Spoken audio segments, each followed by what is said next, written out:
thank you everybody so much for coming out to see my talk today. I'm really looking forward to nerding out about all things peacekeeping and then hopefully having some really interesting question and answer sessions.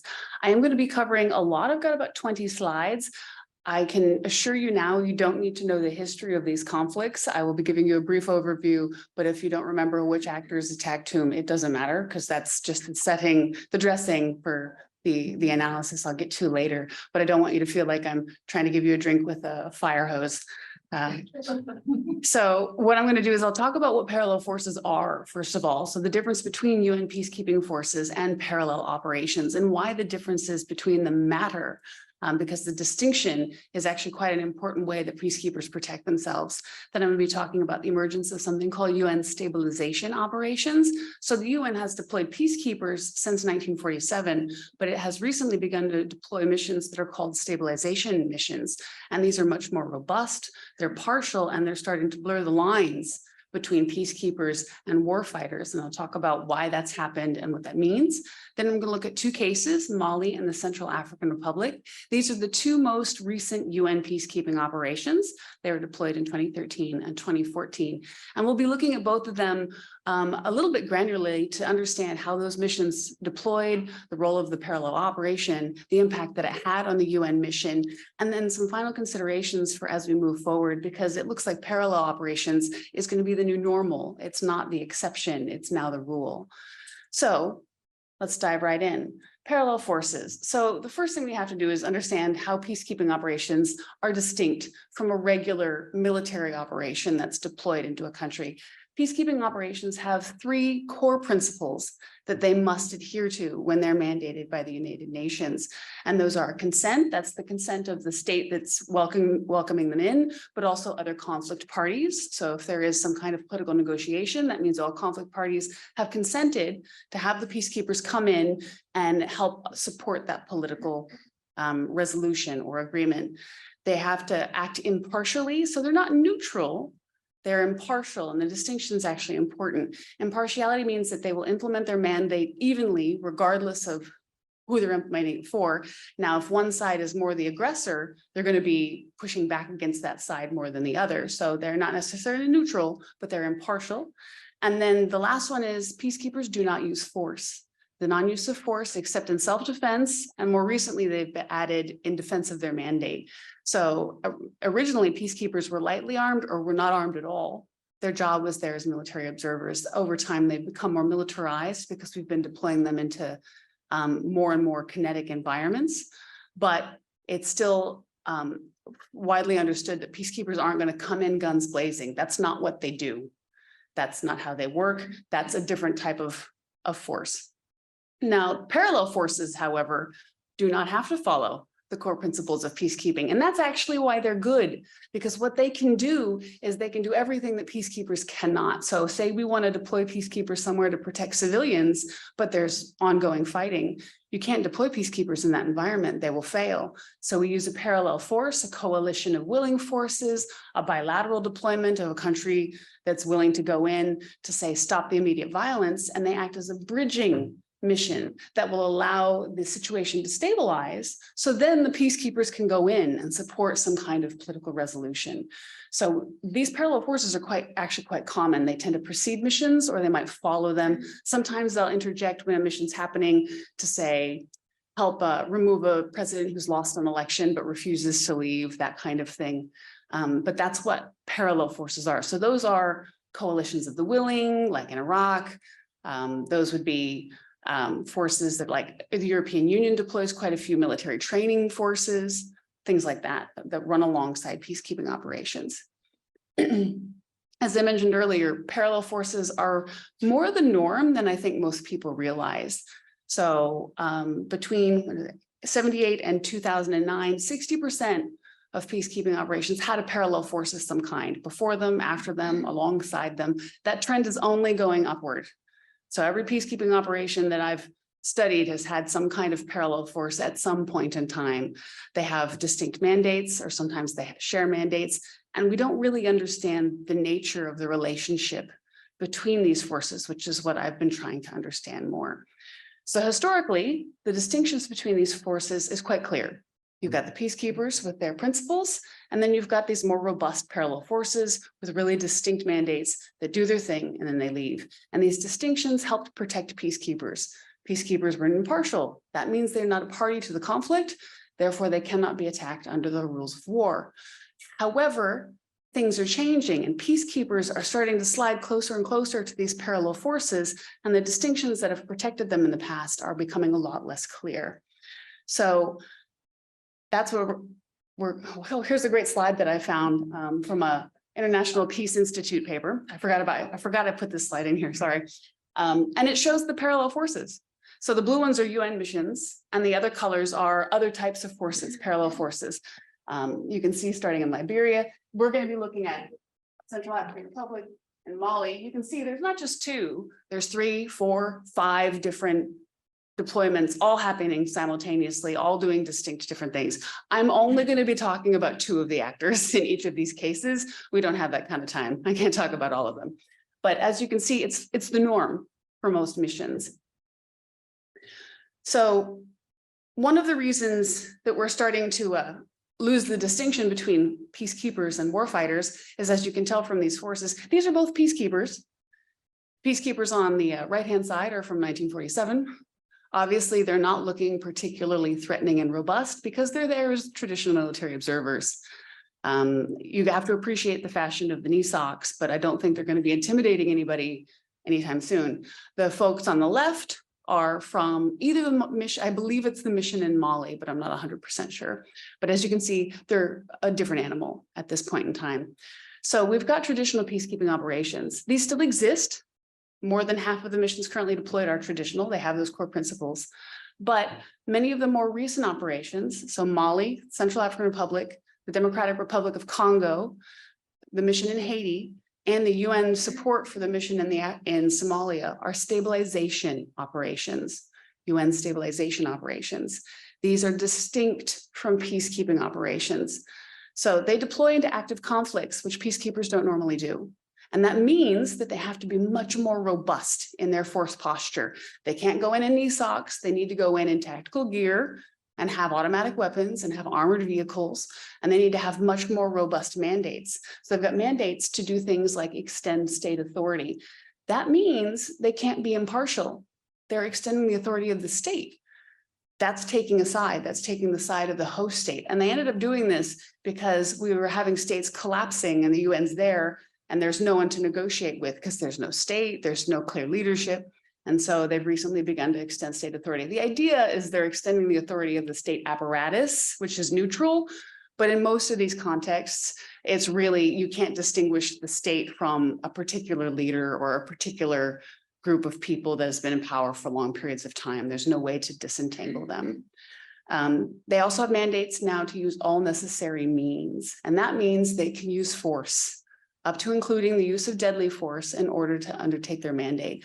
In many cases, this is to protect civilians, because we've had cases where there are peacekeepers that were deployed and they failed to act to protect civilians. Many of you might remember Rwanda or Bosnia, where there were peacekeepers on the ground, but they didn't have mandates to protect. And so they couldn't do anything. They didn't have the mandate and civilians were slaughtered. That has changed. So they have mandates to use force, but that means they're actually engaging in the conflict. That makes them a party to the conflict, and that makes them a target.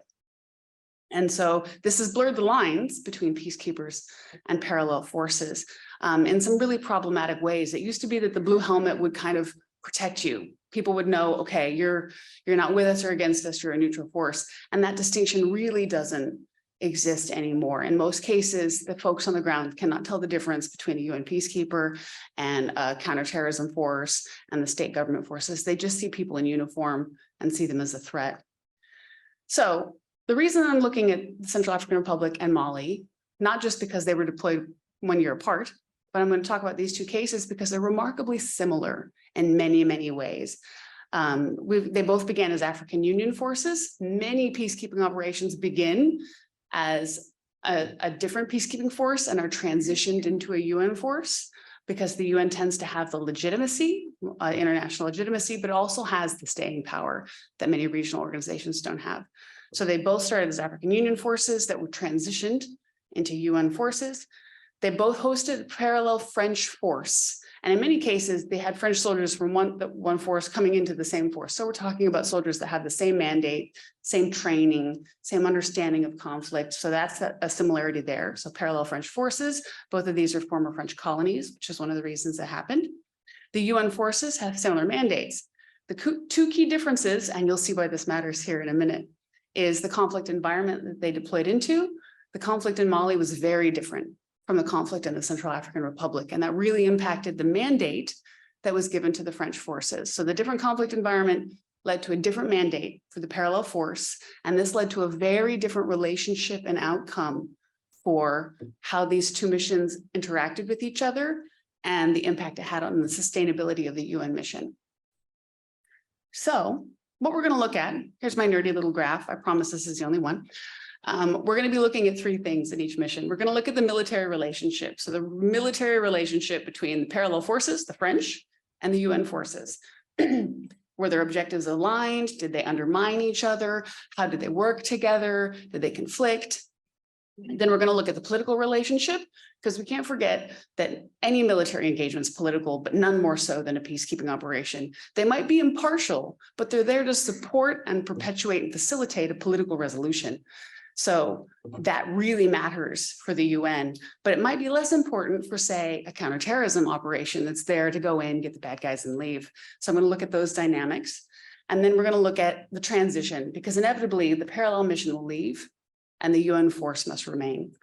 And there's always repercussions when those parallel missions leave, because they tend to have more capacity, more bang for the buck, and then they leave a hole behind when all that's left is the UN mission, because remember, they've got those core principles. Even if they're a UN stabilization mission, they're more limited than a warfighting mission. So let's talk about Mali. This is the part you need to not worry about not following all of the conflict actors, because there's a lot. But I just want you to understand the context, because that impacts the mandate. This is Mali. Mali is about 1/6 the size of Australia. It's got 20 million people in it, the vast majority of whom live in the south. But the folks that live in the north are the Tuaregs. There have been 4 Tuareg rebellions, and the most recent one is the one that led to the conflict in Mali. So emboldened by the fall of Gaddafi, all of these Tuareg rebels returned to northern Mali. Northern Mali got fomented, and they're like, oh, okay, it's time for us to kind of have a proper rebellion, and they wanted to establish a autonomous region called Azawad in the northern part of Mali. And so they did exactly that. They pushed south. In a matter of weeks, they were able to take over about 60% of Mali. The Malian military forces folded in front of them. They had no capacity to stop this group, because they had all of these weapons from Libya. So they were able to make a lot of leeway. And a couple of things happened. So as the Tuareg rebellion pushed down, they were joined by Islamists. And this is why this matters, because if it's a rebellion, like an indigenous rebellion, the international community is not really going to intervene that much. If it becomes an Islamist insurgency that's going to overthrow a sovereign state, all of a sudden, the international community has to pay a lot more attention. So the Tuaregs pushed south. They were joined by Al-Qaeda in the Islamic Maghreb and several other Islamist groups. These are groups that were indigenous to the region. They've been there for years, but they took this as an opportunity to also start pushing their political agenda. They established this territory. 2 things happen. The Malian military is angry with the government for their poor support, so they do a coup. And so they overthrow the government and install a military junta. At the same time, the Islamists in the north, they're not happy with the 60%. They don't want this autonomous region. They want the entire state. So they overthrow the Tuaregs and then decide they're going to continue pushing to the capital. So this is all happening at the same time. So there's a coup, there's overthrowing people in the north, and they get within about 600 kilometers of the capital, the Islamists do. And this is where the international community is like, okay, we're really in danger of having an entire state be overthrown by an Islamist rebellion. This is at the same time that ISIS was most active in Syria and Iraq. So this is kind of the zeitgeist. And so what they did is they said, okay, well, we're going to deploy an African Union mission. And this is the mandate they got. So December 2012, the African Union, remember, this is a parallel operation. It doesn't have the core tenets of peacekeeping. So these guys can do whatever they need to do, whatever they're mandated. They're led by the African Union, but they do get a mandate from the UN. It's approved by the UN. And you'll note they've got some pretty hefty things to do. So they're going to help the transition back to a democratic government, restructure, reorganize the Malian military. Obviously, the military conducted a coup and also wasn't doing very well in the fight. Had a lot of human rights violations, which perpetuated additional violence. So they wanted to reform that. They wanted to restore state authority. And if you'll take a close look at that third bullet, they did have a counterterrorism mandate. So to counter the Islamists and push them back out. And their end state was a rosy, stable, democratic Malian state, which is the end state of every peacekeeping mission. Whether or not we get there is entirely different. So they deployed this mission or mandated it in December of 2012. They thought it'd actually be operational and able to do things in the summer of 2013, because if you know anything about big missions, AU or UN, they take 6 months to a year to deploy. These are not fast moving animals. They're giant bureaucracies. And that's a problem because the Islamists are knocking on the door of the capital. So at the same time, the UN mandates Operation Serval, which is a French counterterrorism mission. That's led by the French. It's explicitly counterterrorism. That's their mandate. So stop the jihadists, prevent them from endangering the stability, protect European, particularly French national interests, and then of course, restore Mali's territorial integrity.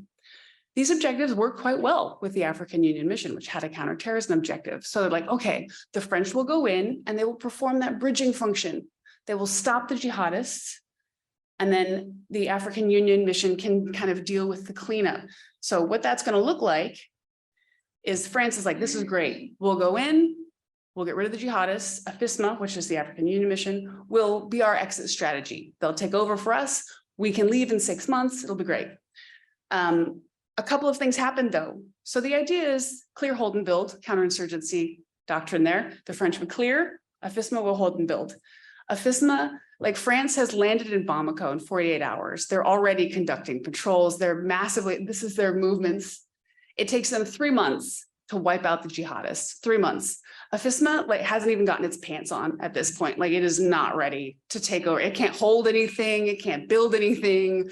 Like it has about 1,000 soldiers in December. By March, when the French are done, there's 3,000 soldiers. They're supposed to have 8. You know, they're just not capable of getting put together quick enough to deploy in this amount of time. And so we start having this pretty massive disconnect between what the parallel missions are doing and what the expected cooperation between them is. AFISMA gets replaced by a UN mission. What happens, unfortunately, is when one mission struggles, the de facto, like the default response is replace it with a UN mission, which actually doesn't make it any faster because you still have to go around and get contributions from member states. You still have to build the mission from the ground up. We don't have them on a shelf somewhere to pull out. They're built from the ground up every single time. So we get a UN mission. You'll see that this mandate is very different from that of the African Union mission because this is a UN mission. It cannot have a counterterrorism mandate. That's beyond the core principles of peacekeeping. So it's much more political. It wants to support the transitional roadmap process. It wants to protect civilians, human rights, humanitarian assistance. Despite being requested by the French and the AU, the UN Security Council would not give them a counterterrorism mandate. No UN peace operation has ever had a counterterrorism mandate. So that leads to an awful lot of problems. And this is where we're going to start digging into those. All of the French military gains, which were significant, were not connected to any kind of state building. So they went in, they cleared out the Islamists, and then they left. And they left a security vacuum in their wake that was either filled by the Malian military, which had not been reformed yet, and so would commit its own atrocities, or it was just backfilled again by rebels, by bandits, by different Islamist groups. So there was clearing, but there was no one there to hold and build because the other missions couldn't get up in time, but the French weren't willing to slow down enough to allow them to catch up or willing to have people stay behind to fulfill that function.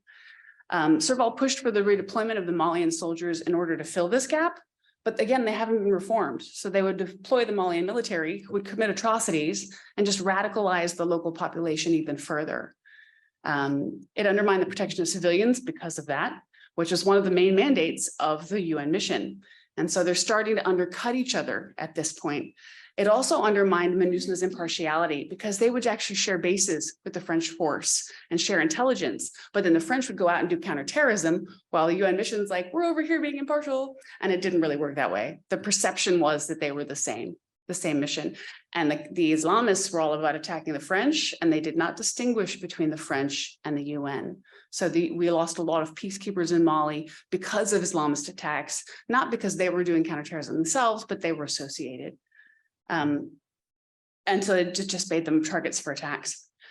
It also badly undermined political progress. The problem with, I guess, the strength of UN missions is that they bring a lot to the table. They bring humanitarian aid, they bring legitimacy, but in return, a host state often has to make a lot of concessions. It has to do political reform, it has to reform its military, it has to observe human rights. In the case of Mali, we had the French counterterrorism force that was doing all of this fighting for them. And so the state didn't actually have to make any of these concessions. They didn't need to accommodate political reform. They didn't need to revise their military because the French were like, no, it's fine, just deploy them because we want to leave. And so it really undermined the ability of MINUSMA to become that key partner to the state. So MINUSMA didn't have a peace agreement. It didn't have anything to build off of, and it wasn't able to manufacture one in the absence because it lost any leverage. Normally the leverage comes from the government's about to be overthrown, the peacekeepers stop them and say, you have to negotiate and come up with a solution everyone can agree with. In this case, the French went in and got rid of that bad group. So the state's like, we don't have to negotiate with anybody.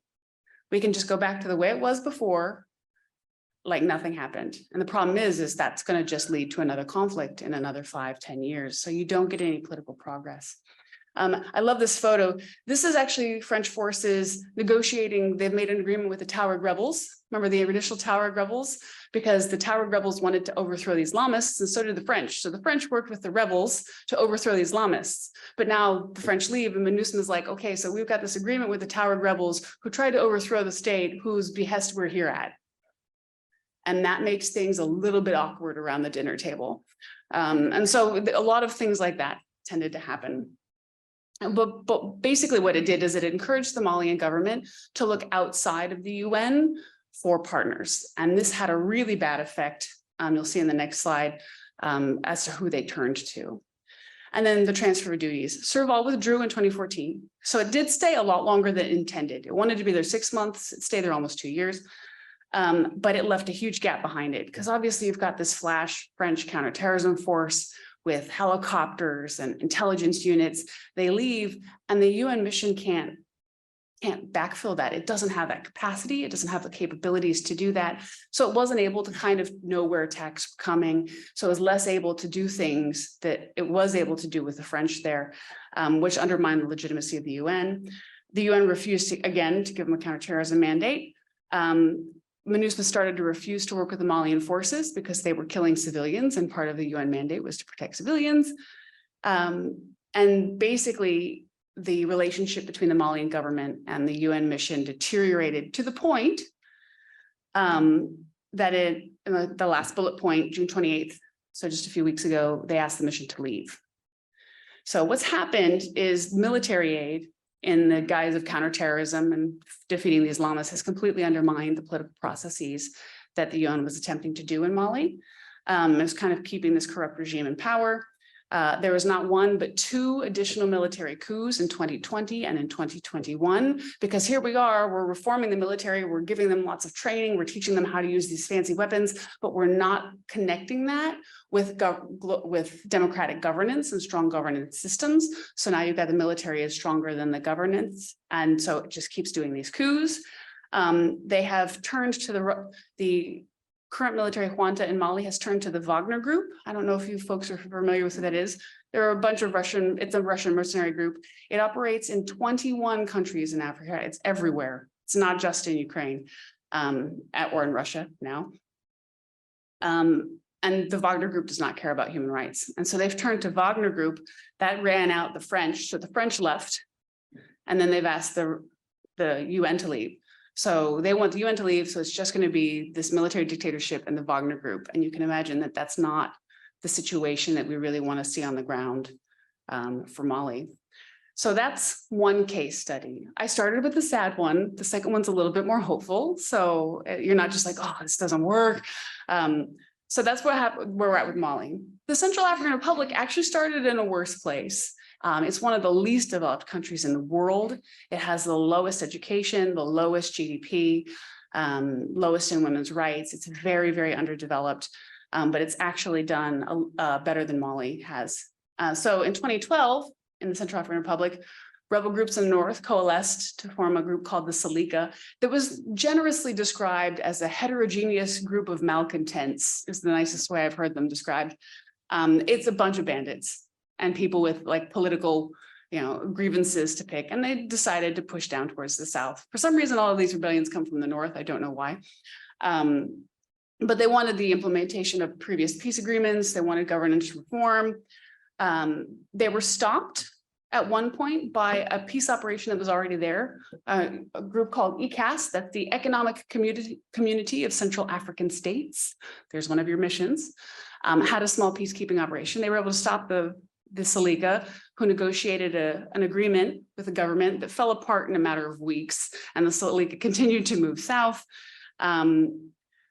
It's important to note the Seleka are from the north, it's predominantly Muslim, and the south is predominantly Christian.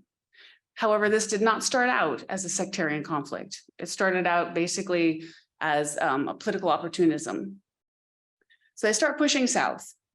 The ECAS mission was transitioned to an African Union mission. There's lots of transitioning happening over and over again. Basically, they're saying, I can't pay for this, we need you to pay for this. And that's why they transitioned to these different missions. And so we get the MISCA, which is the AU-led mission. The priority was to reestablish state authority. At the same time, the UN Security Council gives us another parallel French force. Now, in Mali, France was interested in intervening because it's an Islamist issue. They've had Islamist attacks in France. They saw it as a very salient issue. The French wanted nothing to do with the Central African Republic. Yes, it's a former colony, but it's absolutely poor and they want nothing to do with it. So they had to be drug into the Central African Republic, kicking and screaming. And so what they did is they didn't have a separate mandate that was for counterterrorism or something. Their mandate was support the African Union mission. Your job is to support their mandate. And they're like, okay. And that's what they did. So MISCA only lasted about 6 months, then it was turned into a UN mission. I won't go through the details there, but again, they had a hard time deploying people in time in a timely manner. So they changed it to the UN. But what happens is the military dynamics are very different because the French don't have a separate mandate. Their mandate's to support the UN. And so MINUSCA, which is the UN mission, is able to protect civilians. They do things like active patrolling, because what happens is the Seleka actually overthrew the government and installed themselves as the head of the Central African Republic. And then they said, oh, as a gesture of goodwill, we'll disband all our fighters. But what that meant is they just disbanded all of these bandits in the center of the city, who started attacking the Christians, who then formed their own self-protection groups called the anti-Balakla. And then these self-protection groups started fighting with the Seleka. So we end up with a Christian-Muslim sectarian violence that was not intended by anyone, but that's just what happened because of the dynamics. So you have neighborhoods attacking neighborhoods in the capital, because we've got these ex-Seleka who have no jobs, no sort of income at all. And so they're just there to predate on the population.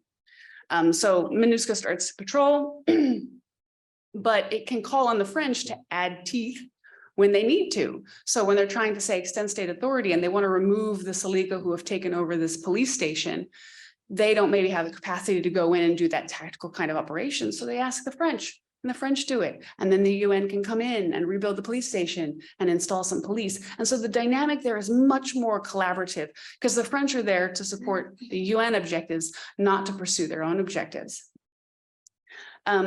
Again, outside of the capital, the French did unfortunately outstrip the pace of MINUSCA. So we still had that problem of them clearing the area of insurgents or bandits, and then there's nothing there to fill. So it wasn't a perfect arrangement. There was also the challenge of the French were they were used to counterterrorism missions. They'd come from Iraq, they'd come from Afghanistan. So they were looking for an enemy. And so they focused on the Seleka because they understood that. They're like Muslim insurgents, got it.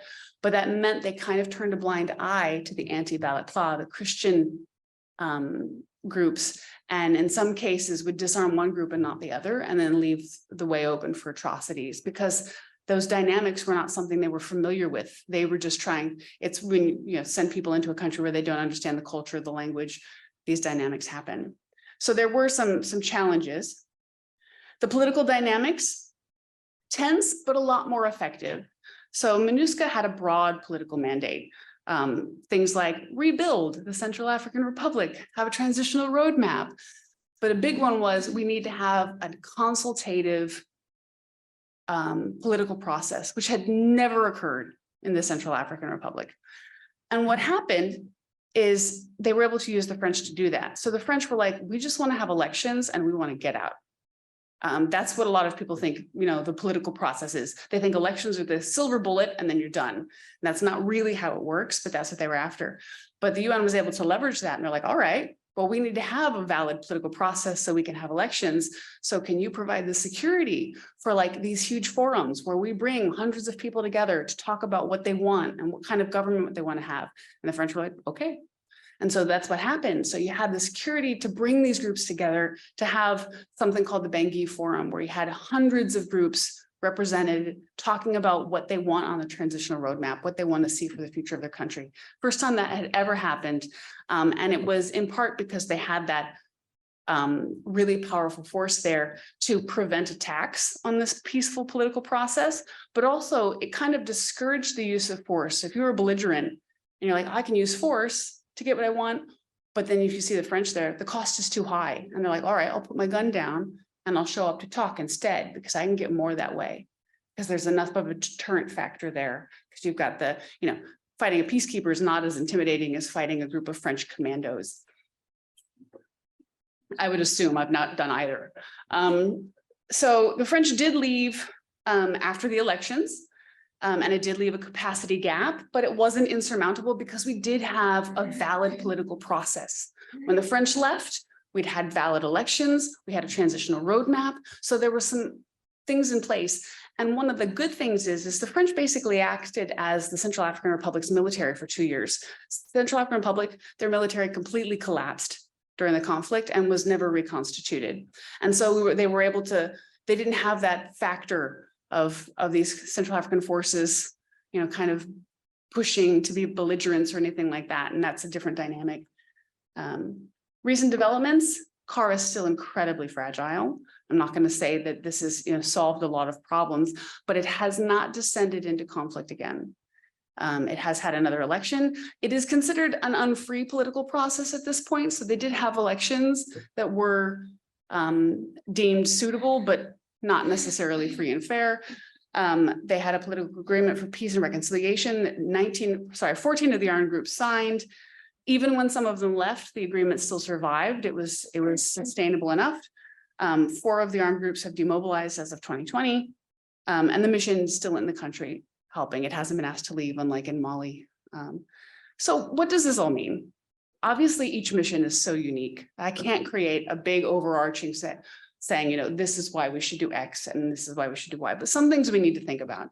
The nature of the relationship between the parallel forces absolutely matters. People say, no, they're going to do their own thing and they'll cooperate where they need to. No, we have to think about it in advance before they're mandated, before they're deployed, because the intent of the forces matters. In Mali, you had one was a counterterrorism mission, one was a political UN mission, and they undermined each other because they had very different intents. But in the Central African Republic, they were pursuing the same political objective, and that actually, while there were challenges, really supported them, even though they did different things to support that political objective. So that relationship matters.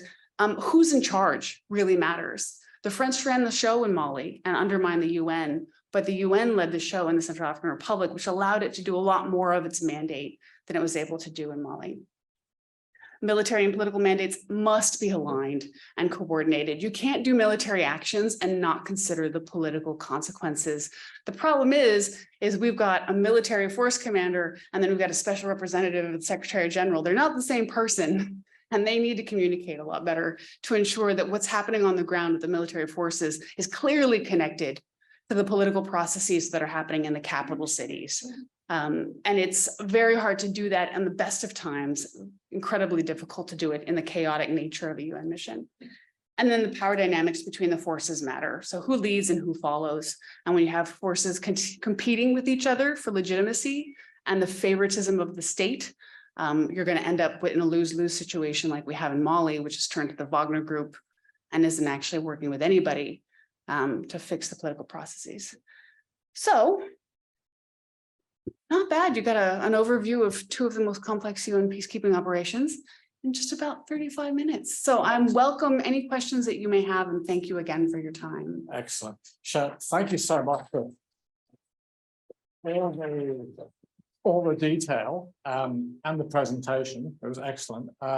We'll come to questions. We've got a roving mic somewhere coming up, but can I just ask one from here? You were talking about the differing interests from different forces, and one could undermine that. Is there not a formal chain of command? If a parallel force comes in to join a unit, is there not a chain of command that stipulates who reports to whom? I'm so glad you asked that question. Why? Because I have a slide for this. I was like, I'm waiting. I didn't plant this, I swear. No, there is no formal process, because this is the idea of, here's the force commander. Okay. Of the UN forces. There's no one there specifically identified to deal with parallel operations. Technically, the SRSG, the Special Representative of the Secretary General, oftentimes it's like who knows who and who can make a phone call to whom. So there's really very little official like clear chains of command. There obviously are some, they get created, but they're created on an ad hoc basis. And so there's an ambiguity about who's leading who sits on what meetings, who interacts with who. And it's all about the charisma and the initiative of the people on the ground. So it varies widely from mission to mission.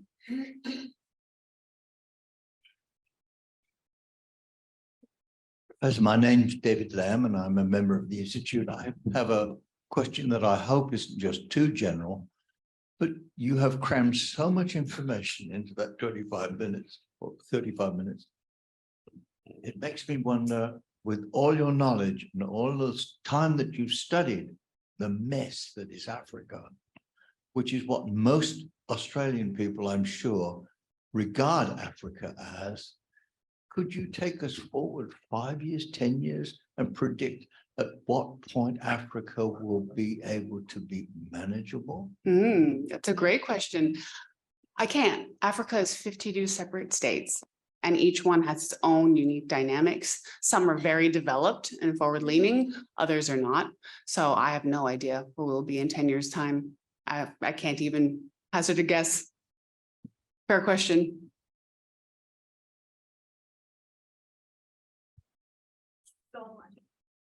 Thank you so much. Like, I agree, you crammed a lot into it. You've used the word mandate so many times. How are they actually created? Who defines them? And the other thing is, who benefits out of the mess that you've described? That's a very good question. So mandates are created by the United Nations Security Council. And what happens is when we think we're going to create a peace operation, the UN sends a team out to, if they can, go onto the ground and assess the situation and understand what needs to be done.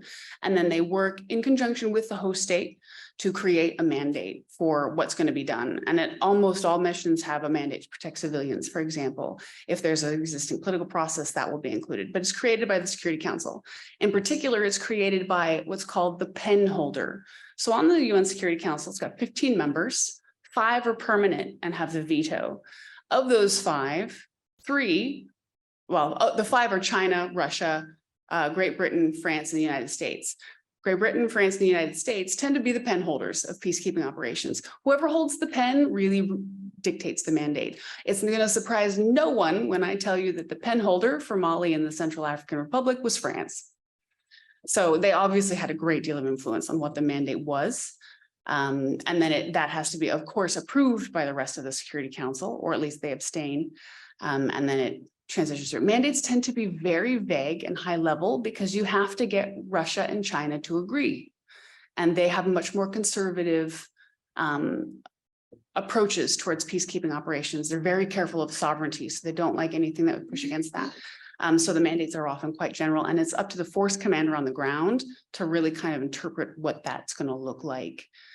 So you can have, a protection of civilians mandate, and it's going to look like one thing in one country, and it's going to look completely different in a different country, depending on conditions on the ground and force commander. And I'm sorry, the second half of your question was? So there is something called, so there are a lot of spoilers, as we would call them, in conflicts. These are people that want the conflict to continue because they benefit from them. Oftentimes the host state will benefit from having a UN mission there because they're asking for help. They cannot handle the situation themselves. That should come with conditions for reform and political, plurality and those kind of things. And sometimes it doesn't. But there's a lot of people benefit from conflict. The people that sell the weapons to these countries, the people that want access, like the Wagner group is benefiting greatly from these conflicts because they get access to natural resources, which is the main thing that they do. So there are quite a lot of people that benefit. The UN does not tend to benefit from deploying a peacekeeping operation. They're expensive, they're difficult. They tend to be expected to perform miracles that they cannot do.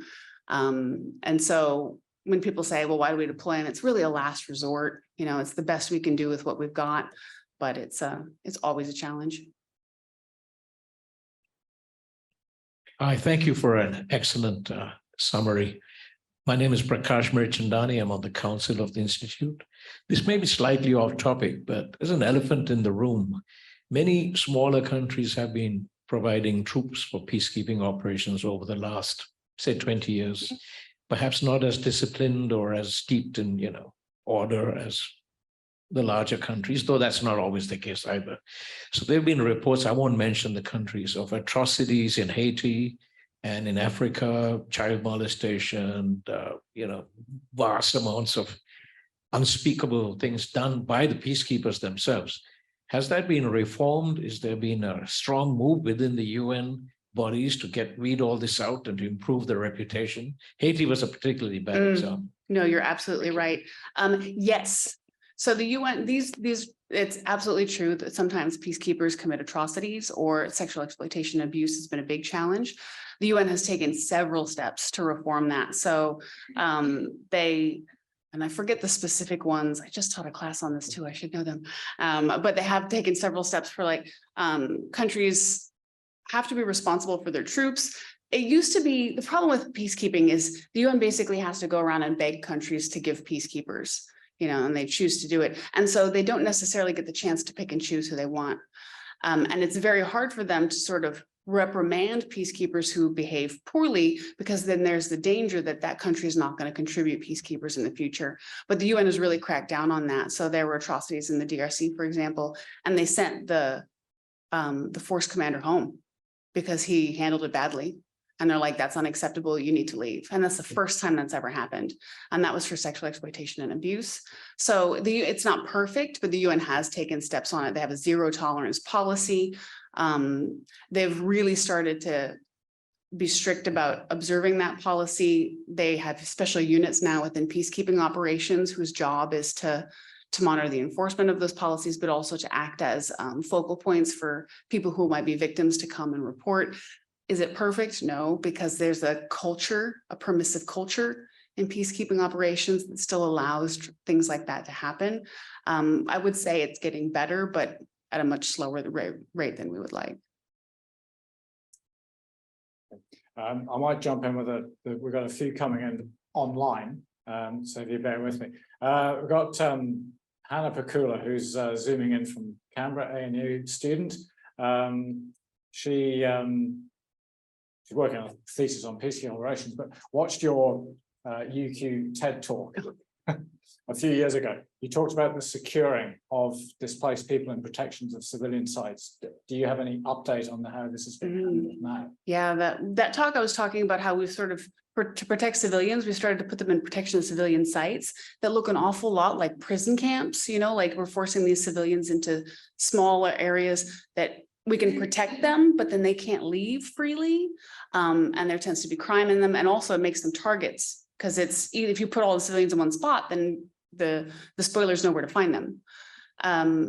There hasn't been, so the UN has made some really good progress in protection of civilians, whole of government plans. So instead of saying protection of civilians is a separate thing, they started to integrate it into everything that they do. So they started to do things like active patrolling, really pushing for the reforming of police forces so civilians can stay in their homes and go about their daily lives in a more holistic manner rather than just sort of securing them in one spot.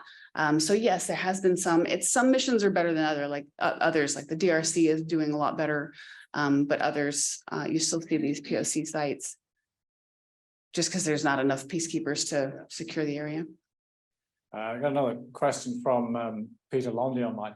I think his question is the problem more the direct UN command of the stabilizing force, or is it a lack of adequate headquarters capacity at the Secretariat to manage the issue?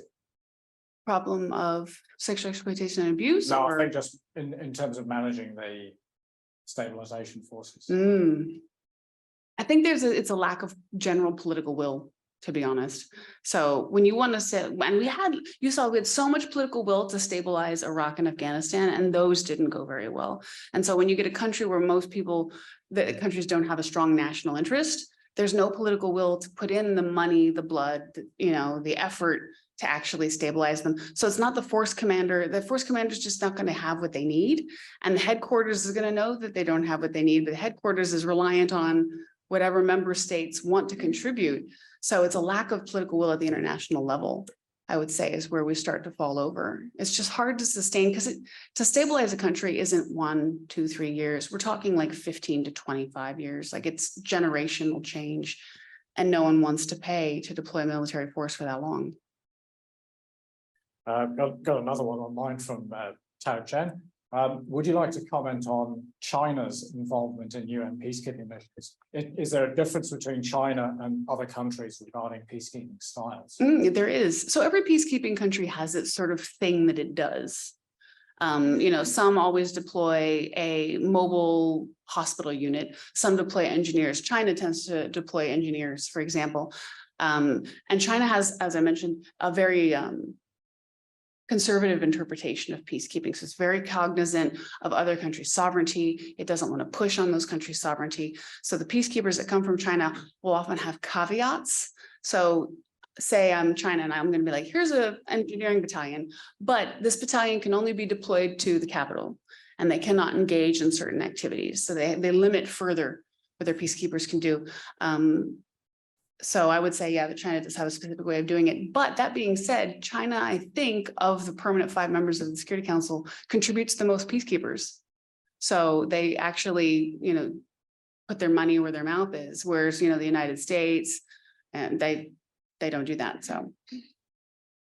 Just coming back to Wagner, because it's obviously been a lot of news. Is there any point, given the amount they've been active, as you said in Africa, have they ever been considered a parallel force? I would say so, yeah, because they're one of the main reasons the French left. So in Mali, the French were still deployed.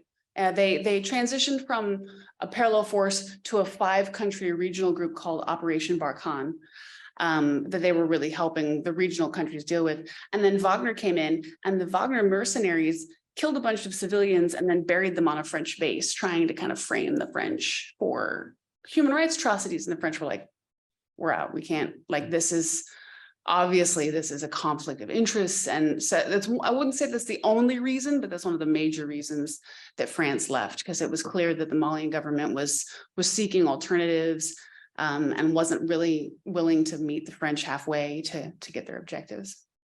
But just as a follow-on on parallel forces, is the norm that they are national army, like the French, or are there more private military contractors coming in as that I would say yes, there are, because for example, in the Central African Republic, before the government fell to the rebels from the north, they actually brought in mercenaries from South Africa to try and protect the government for a while. So with South Africa's blessing, but it was almost like this private paramilitary force. So yeah, I think we could count them as a as an active player. I don't deal with that shady stuff, but maybe I will in the Okay. future. Well, but just another online of getting quite active. Closer to home, do you have a view on why Australia is providing so few peacekeepers? I think John Langmore was saying Australia ranks about 85th on the list of contributors. I think Australia contributes 40 something peacekeepers. This is an Australian peacekeeper, actually, in this photo.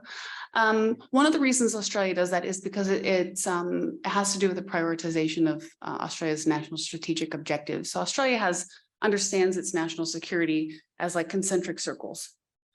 And so most peace operations happen outside of these priority areas. However, when they happen within them, like in East Timor, Australia plays a very active role. So I think the expectation is that they will provide some peacekeepers continually to keep their foot in the door, but should a peacekeeping operation happen in the Asia or Indo-Pacific, Australia would be a much more active player. And that's often the case. Like you'll see the vast majority of peacekeepers are African, but the vast majority of peacekeepers are deployed in Africa. And so people tend to be willing to deploy more in countries that are nearby in their region where they have national interests. And so I imagine that would be the case for Australia as well. We just haven't had a mission in this part of the world. One more down here in the middle. Hi, I'm Masa. My question was, you mentioned about like when peacekeepers come in without context and without knowledge of the underlying agenda and what's really happening there. What do you think could be done more in, I guess, educating them, or I guess giving them more context so that the operation can be more effective overall? Yeah, and that's a good point. The problem is that oftentimes the environments are so chaotic. You saw like the changing of sides in Mali, like even the local people don't really fully understand what's happening at any given point in time. And it changes so quickly. The UN peacekeeping mandates are updated every 6 months if you're lucky. So the mandates tend to lag behind the conditions on the ground. I don't think it's possible to give every peacekeeper that kind of insight. Some only deploy for 6 months, some for 12. There's language and cultural barriers. But if we were able to really get some sort of reiterative framework where you have the headquarters on the ground, there's always the capital headquarters, and then you have like these forward operating bases. If there's some way to really make sure that the information's traveling back so that we're modifying how the mandate is implemented, maybe we can't modify the mandate, but we can change how we approach it. At like the officer level, I think that would be much more effective, because there's going to be limits to what we can know in many cases. Oftentimes like big conflicts overlap tribal conflicts, and there's just no way to know. But yeah, some better ways of feedback back up the chain, because right now it's top down and it's not as good as getting back up from the bottom. The UN's doing a lot to improve that. Particularly when it comes to protecting civilians, to understand context as to when, why, and how civilians become threatened. And I just think we need to do more. Okay, Shannon, I think that brings us to a neat conclusion. We might still stick around in the room and have a bit of a further chat with it. So it was a really excellent, detailed presentation. Thank you so much. Thank you for having me. All the slides. I remember 2 years ago near here, we had a question in the room about the Golan Heights, and online an answer came up from a Fijian peacekeeper In the Golan based Heights. in the Golan That was Heights, awesome. watching online. So we have great reach, and you've done us proud again. Thanks so much for coming pleasure. along, and thank you all. Please join me in thanking Shannon.